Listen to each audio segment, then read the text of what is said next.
Commandos come to an end in Howling Commandos of S.H.I.E.L.D. Issue 6. In Pleasant Hill, all hell has broken loose as the supervillains and criminals regain their identities. Orgo, confused at what's happening after being changed back from the dog he was, smashes up everything. Some of the remaining S.H.I.E.L.D. agents come to try and neutralize him, but he easily stops them. Elsewhere, the Grey Gargoyle kills some S.H.I.E.L.D. agents as Teen Abomination and Glyph arrive to stop him. Reassembling the team, Dum Dum says that Orgo's tracking device should lead them to him. Jack-O-Lantern and Melter attack him, but are easily defeated by Man-Thing and Vampire by Night. Dum Dum says that Gargantuan, Mr. Hyde and Biohazard are closing in on them, so Warwolf and him fight them, with Warwolf happy to be fighting some old-fashioned villains for a change. With all the villains in the area taken care of, Dum Dum says that this place is S.H.I.E.L.D.'s Black Ops, with Warwolf saying that the criminals were confused and had no idea what had happened to them. Across town, Orgo climbs onto a building, remembering how he was captured by Kane and taken to Pleasant Hill. Once at Pleasant Hill, Maria and Kobik oversaw Orgo's integration into the town as a dog. Orgo finds Kobik in her playground and tries to capture her,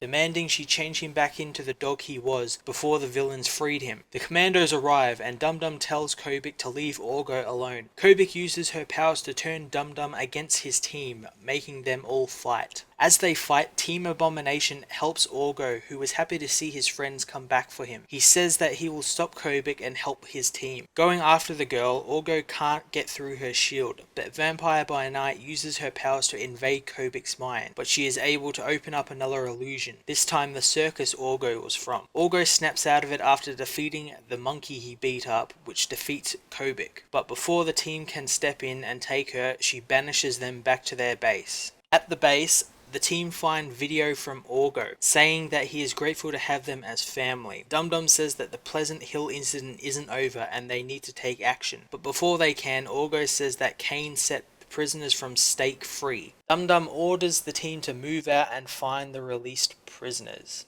So that's it for Howling Commandos of S.H.I.E.L.D. I believe this was its final issue, and this isn't a series that's really been on my radar, but like I kind of knew about it. I knew it was kind of like Justice League Dark in that it was all sort of like magical and like monster characters coming together to form a team, which it's pretty cool, but it just wasn't something I was initially interested in. But this issue was pretty good. It was probably, in my opinion, the weakest of the Pleasant Hill arc storyline. This is probably the weakest part, but it was cool that seeing that like even heroes are being trapped in here, which is sort of also hinted in All New, All Different Avengers as well.